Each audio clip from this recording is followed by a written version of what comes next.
Hi, Trish Triumpho Sullivan here again, and we're going to talk about the development of art in humans.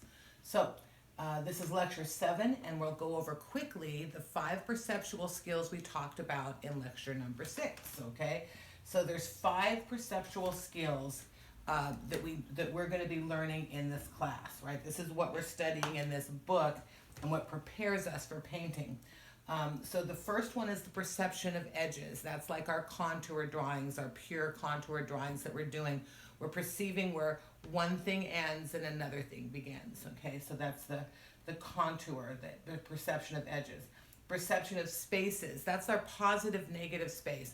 We often talk about it in art as negative space, which of course sounds negative. So we'll put a little positive in there. So it's positive and negative space, but the negative space is really important in a composition. Perception of relationships.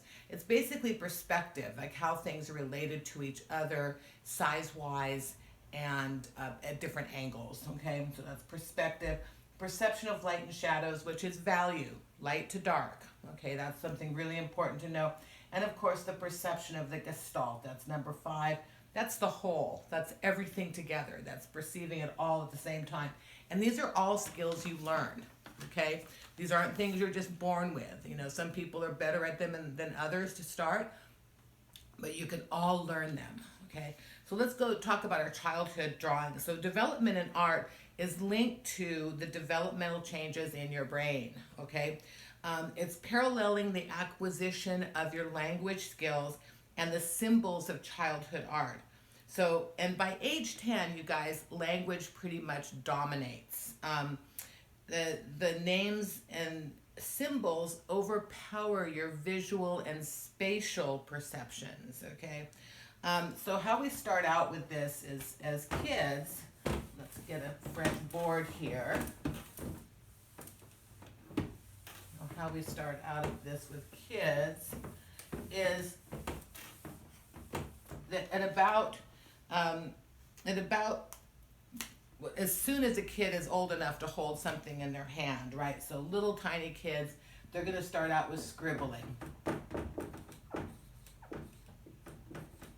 You know, that's like 1 year old, right? At about 3.5 years, they start using some symbols. So they have a little bit more complex imagery in their artwork.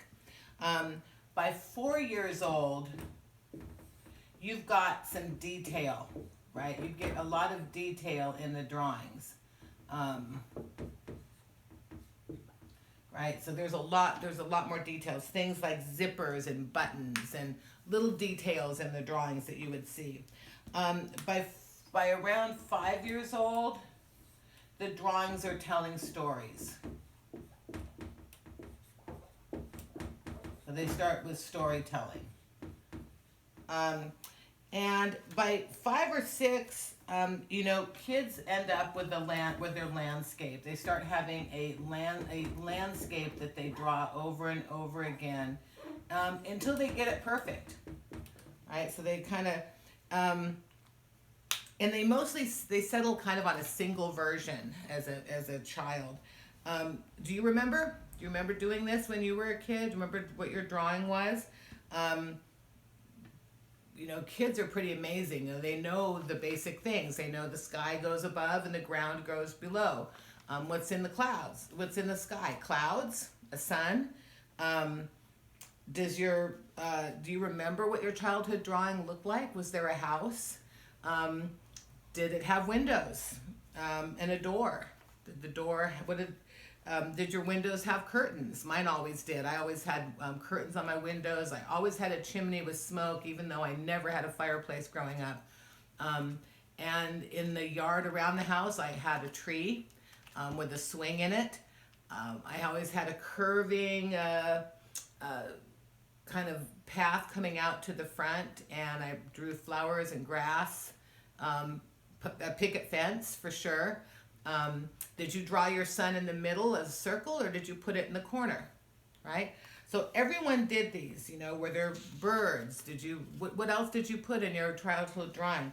So I want you to try drawing your childhood landscape. It's part of the exercises we have in the book. I want you to do this. I want you to try and recall, as you're drawing, I want you to try and recall the pleasure you had drawing as a child, right? There was a lot of pleasure involved in it, and it should be fun. Your kind of sense of satisfaction with your symbols that you did and where you placed them in your drawing. So, as I said earlier, by age 10 or 11, language really dominates, and that's where the crisis comes in. So at age 10, we get this crisis in childhood drawing, because kids they have a passion for realistic drawing. They want it to look 3D. They want it three-dimensional, and they're very sharply critical of their creations, right? Can you remember trying to make things look right, in your drawings, and being frustrated? And basically, school teachers aren't really they're not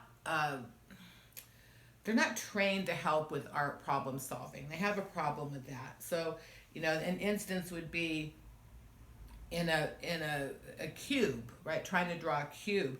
And this is a stage of complexity between 10 and 14, when kids often give up on drawing, right? Because they just don't have help.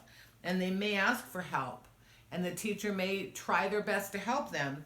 And they might say, the teacher, like in the book, I think the teacher might say, hey, look more carefully, right?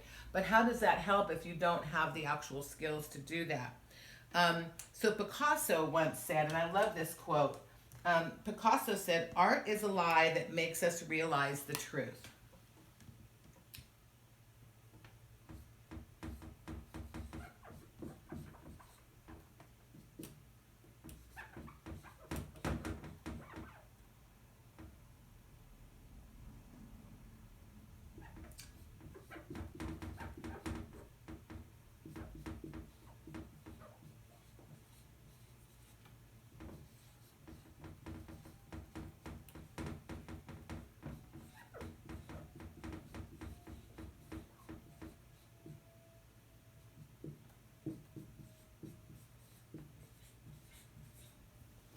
Okay, so yeah, art is a lie that makes us realize the truth.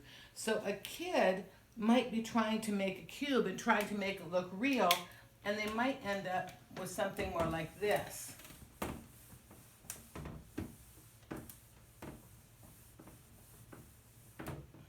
And I like these that they did in the book, because I think it's a pretty good idea. They might end up with something more like this. Remember trying to draw houses and not quite getting the perspective right? This is kind of how that feels. They might end up with something more like this, trying to draw a cube and trying to make it look realistic. And this is partly our left brain interfering, right? So you might end up with something more like this. Or like the house that I used to try to draw in perspective, but I didn't really have it right. Right, I tried to draw a house in perspective, but it looked more like this. Whoops. Let's fix that a little bit so you get the idea of what I'm talking about.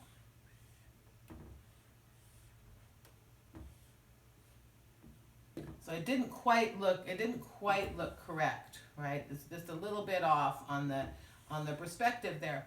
So if I was trying to draw a cube in perspective, I might try something more like this. Let's see if I can get a marker that works here. There we go. I might try to draw a cube that is in perspective. Whoops.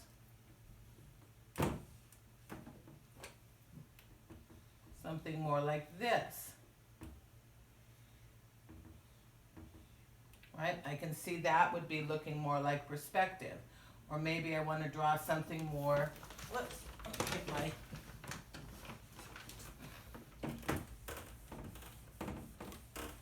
maybe I want to try something more like this. Looks like a real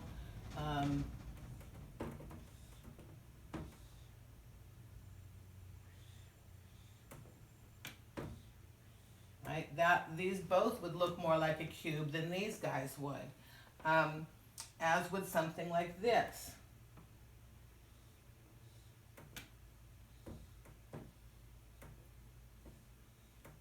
Whoops, get that on there right.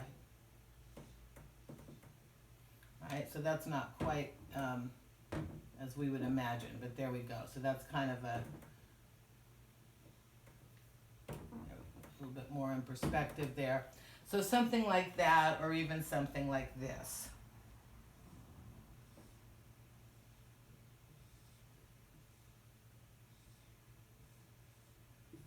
Right. So those are all in perspective. And teachers can't really help with this dilemma because they're unable to demo real drawing in front of a class. And a few of us are lucky enough to discover this secret on our own, basically.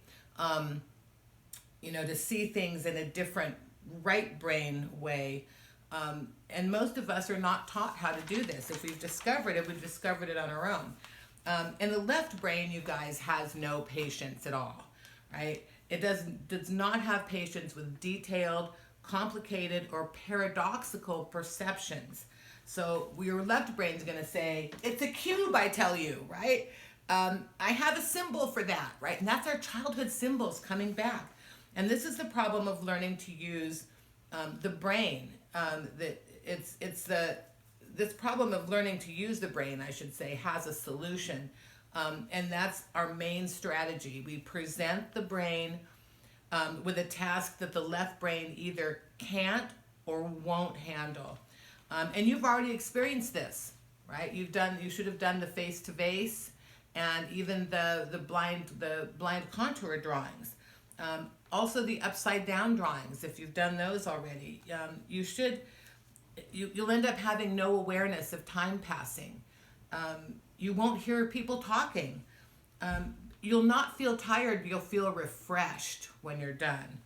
And it brings us into a clear focus, so you can take advantage of it. The right brain has a superior ability to see and draw, and that's what you want.